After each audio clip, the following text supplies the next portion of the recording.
নমস্কাৰ। কবি মৌচুমী বৰুৱা। কবিতাৰ শিৰোনাম ফাগুন। আবৃত্তি দীপা ভট্টাচাৰ্য। বেদনাৰ সাগৰত সাঁতুৰি নাদুৰি থাকোঁতে লগ পাইছিলোঁ এদিন ফাগুনৰ ৰঙা পলাশক। হিমাদ্ৰীৰ শিখৰৰ এটুকুৰা চেঁচা তুষাৰ হৈ পমি যাব ধৰো মই ফাগুনৰ লগত। পূৰ্ণিমাৰ চিক্ষ জোনাকত হাঁহিৰ লহৰ তুলি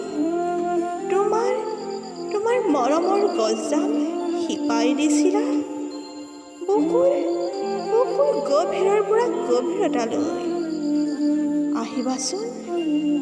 আহিবাচোন এদিন সোণাৰু ফুলিলে নদীৰ পাৰত বিচাৰিম আমাৰ ভালপোৱা। ধন্যবাদ।